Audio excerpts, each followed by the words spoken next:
हरियाणा की राजनीति में लंबे समय से जिस संभावना की चर्चा थी वह आखिरकार सच साबित हुई।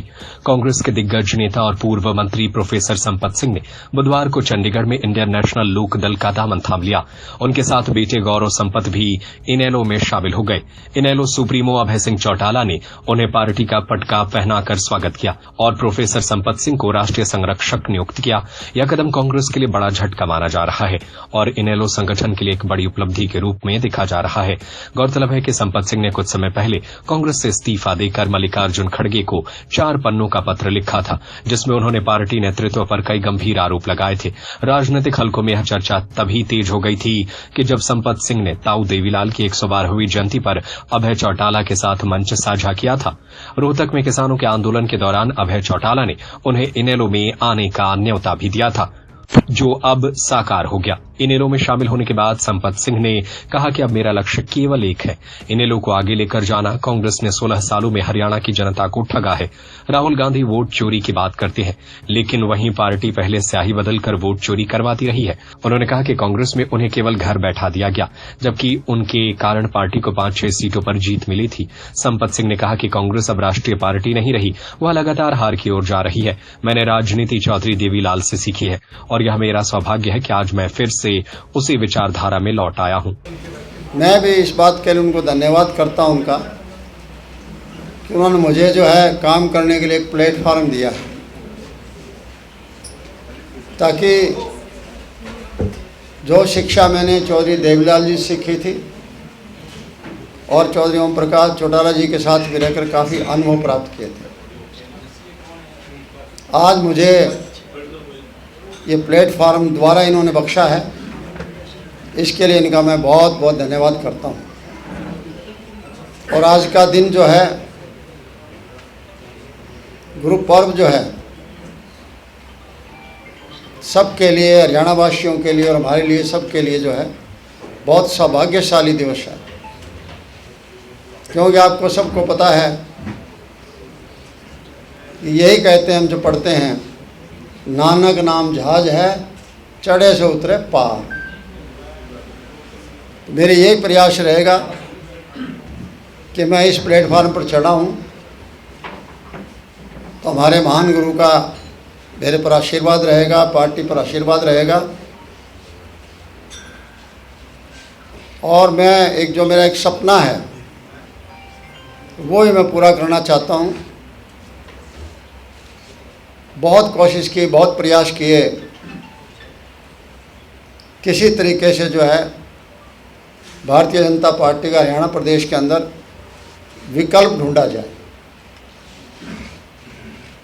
लेकिन विकल्प वाली बात रह नहीं गई है।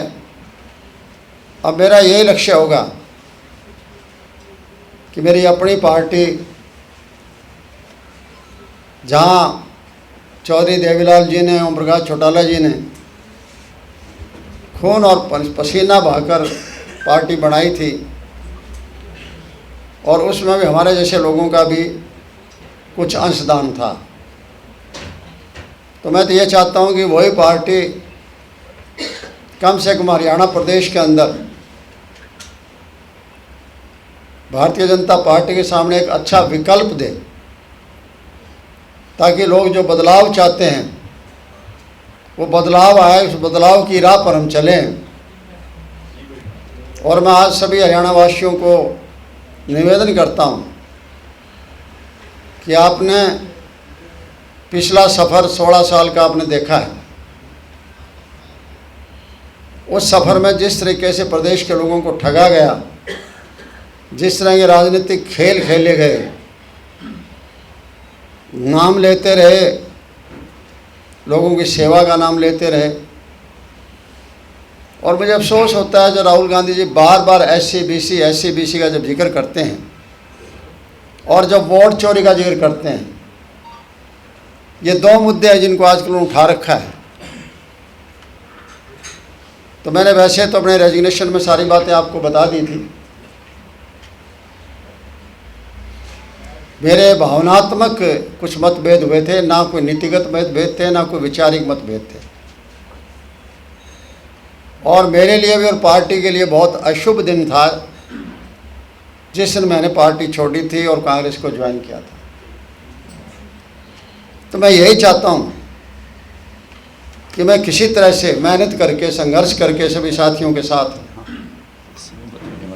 इस पार्टी को उसी ऊंचाई पर फिर पहुँचाऊँ। छल इतना किया गया कि जब मैं कांग्रेस पार्टी में गया तो उस टाइम के नेता ने यही कहा था, a right person in a right party. ना तो वो राइट पर्सन रहा, ना वो राइट पार्टी रही। पूरा प्रयास रहा मुझे तो उनको घर बिठाने का, और आज बारंबार मैं अभय सिंह जी का और पार्टी का धन्यवाद करता हूं कि घर से मुझे उठाने का काम इन्होंने किया है। मैं गया, मेरे जाने से कम 5-6 सीटें कांग्रेस पार्टी को उस टाइम मिली थी। एक गरूर इतना था, ना मुझे कहीं सरकार में, ना कोई पार्टी में कहीं कोई जगह नहीं दी गई। धोखे पर धोखा होता रहा। और जब ये 2016 का चुनाव आया राज्यसभा का, बड़ी हैरानी की बात है, अपना इतिहास देखते नहीं है। वोट चोरी, वोट चोरी,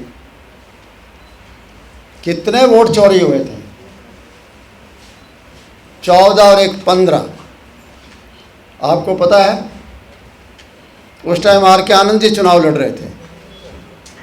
श्रीमती सोनिया गांधी जी ने उनको ब्लेसिंग दी थी, उनको आशीर्वाद दिया था, और इधर से लोकदल का समर्थन 22 और 15 37 MLA थे।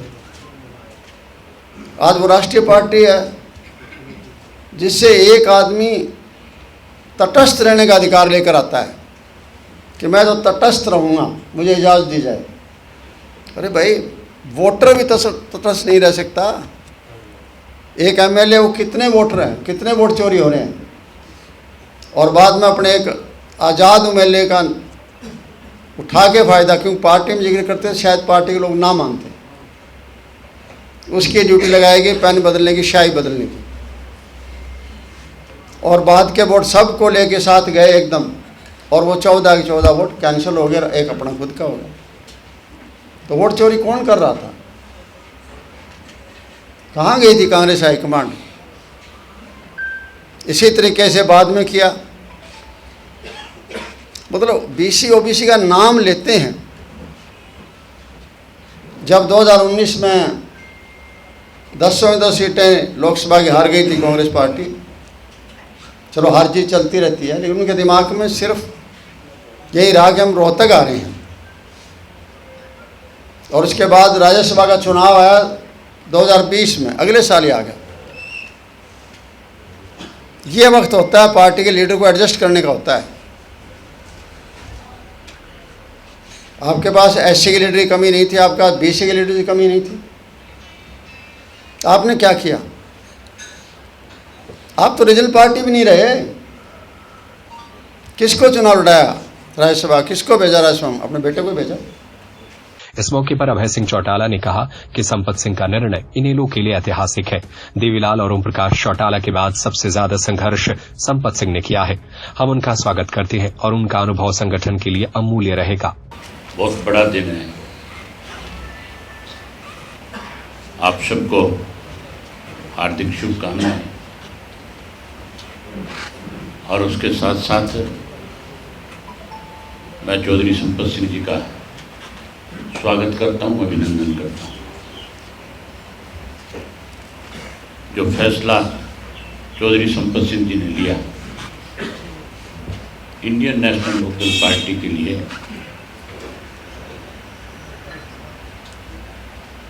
आज की इनके फैसले से बड़ा दिन नहीं हो सकता। हमें बहुत खुशी है कि चौधरी साहब ने एक बड़ा फैसला लेकर के फिर से चौधरी देवीलाल जी की नीतियों को और मजबूती के साथ कैसे आगे बढ़ाया जा सके, कैसे नई पीढ़ी को चौधरी देवीलाल की नीतियों के बारे में बताया जा सके, कैसे इस प्रदेश को, जो प्रदेश चौधरी देवीलाल जी ने बनाया था, उस प्रदेश को बचाया जा सके। उसके लिए जो आज इन्होंने पार्टी को आशीर्वाद दिया, जो आज फैसला लिया, हम सब लोग इनका इस बात के लिए आभार व्यक्त करते हैं, इनका स्वागत करते हैं। और उसके साथ साथ हम सब साथियों ने बैठ करके विचार करके फैसला लिया कि हमारी पार्टी में चौधरी देवीलाल जी के और चौटाला साहब के बाद अगर सबसे ज़्यादा लंबा संघर्ष पार्टी में रह करके किसी ने किया तो चौधरी संपत सिंह जी ने किया और रामपाल माजरा जी ने किया। ये दोनों चौधरी साहब के, चौटाला साहब के पुराने साथी हैं।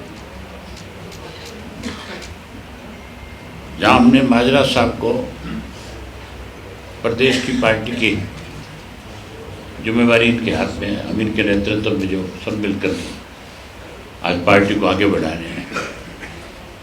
हमने आपस में विचार विमर्श करके एक और नया फैसला लिया आज कि चौधरी संपत सिंह जो है वो हमारे सबसे पुराने साथी हैं। मेरे से राजनीति में आने से पहले चौधरी संपत सिंह तो एमएलए और मिनिस्टर के पदों पर रहे। इन्होंने उस वक्त संगठन में भी बहुत काम किया। आज फिर